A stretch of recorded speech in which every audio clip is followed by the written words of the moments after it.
Hello guys, in this lesson we will learn about the intermediate value theorem. Now this theorem helps us understand an important idea about continuous functions.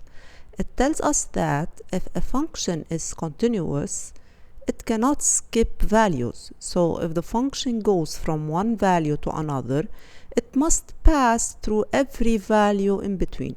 We will first understand the theorem and then see how to use it to prove that an equation has a solution. Now, what does the intermediate value theorem state? Now, suppose that we have a function f continuous. So, a continuous function on an interval ab, and let m be any number between f of a and f of b.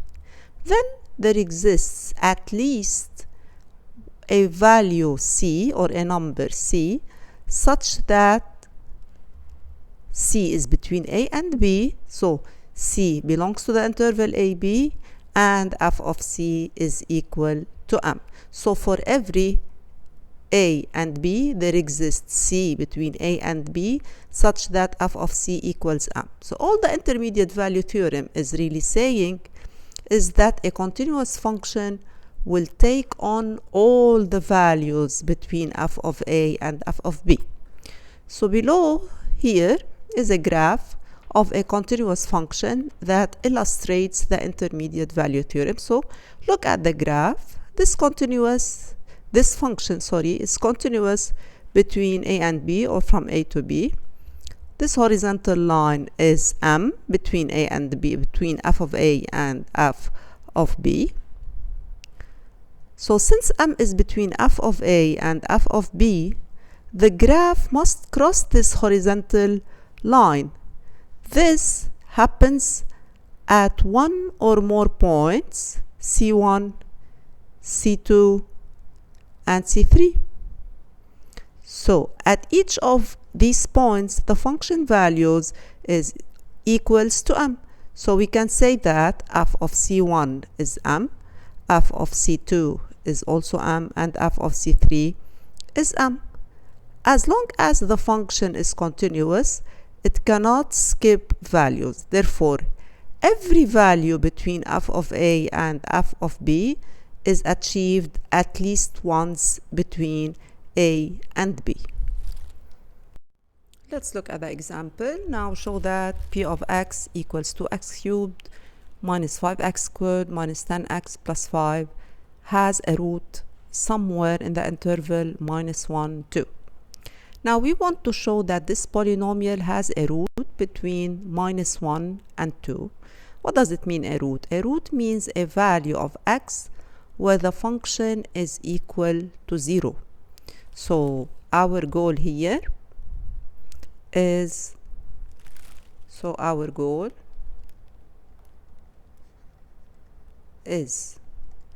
to find x so that p of x is 0. Now notice that p of x is a polynomial and all polynomials are continuous everywhere. So the function is continuous on the interval -1, 2. So p of x is continuous. Now let's evaluate the function at the endpoints of the interval. So p of -1 and p of 2. p of -1 is 2 times -1 cubed minus 5 times -1 squared minus 10 times -1 plus 5, which is -2 minus 5 plus 10 plus 5 equals to 8. p of 2 is 2 times 2 cubed minus 5 times 2 squared minus 10 times 2 plus 5. So 2 to the power 4, which is 16, minus 20 plus 5. The final answer is minus 19. So at x equals -1, p of x is positive. At x equals 2, p of x is negative. This means that the value 0 lies between p of negative 1, so 0 lies between p of negative 1 and p of 2.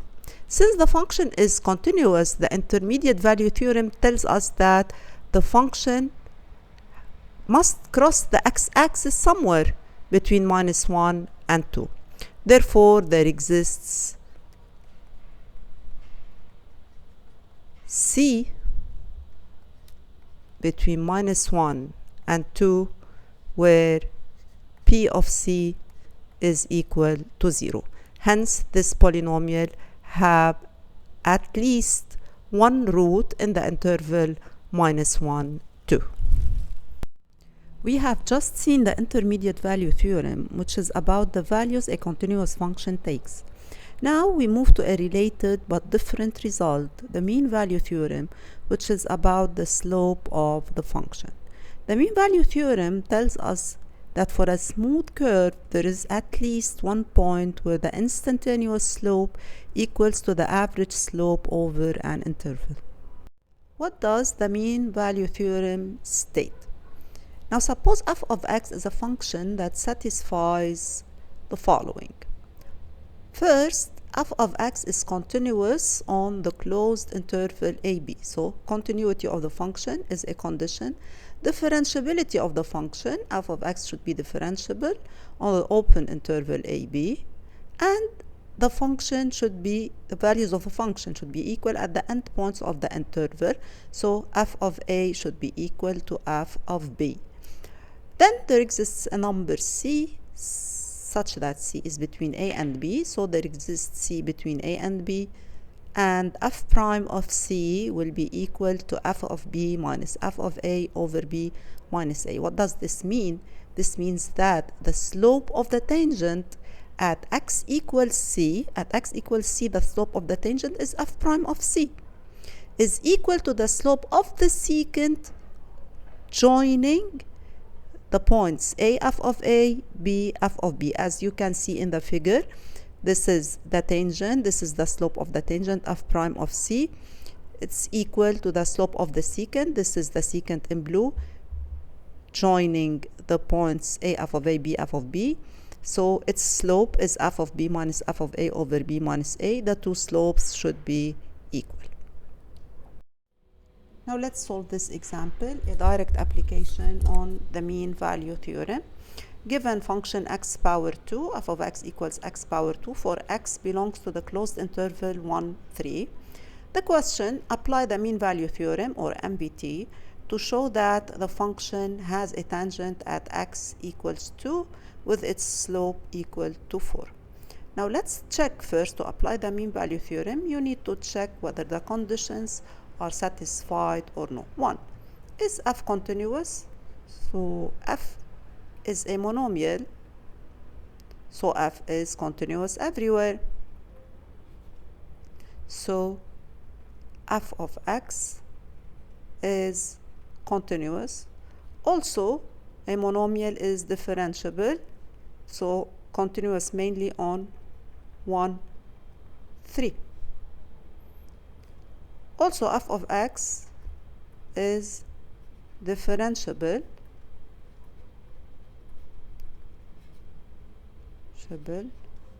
on the open interval 1, 3.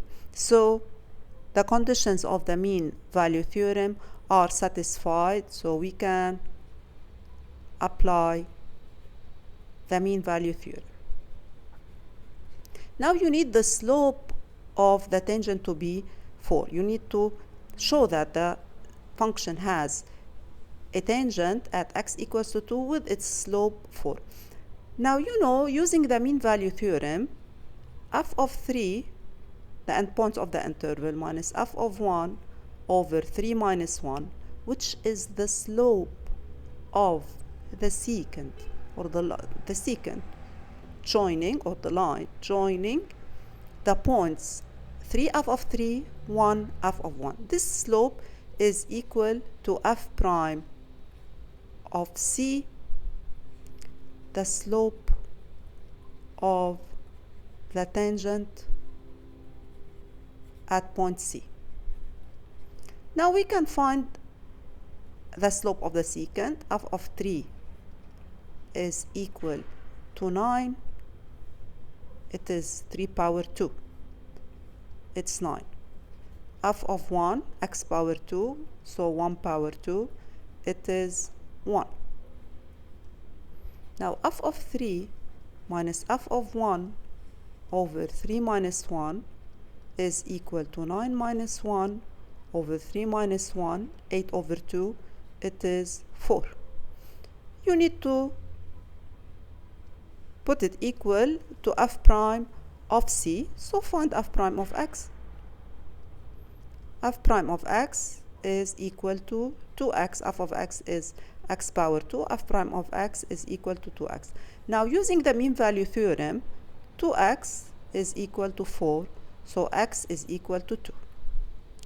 Now, since 2 belongs to the interval 1, 3, then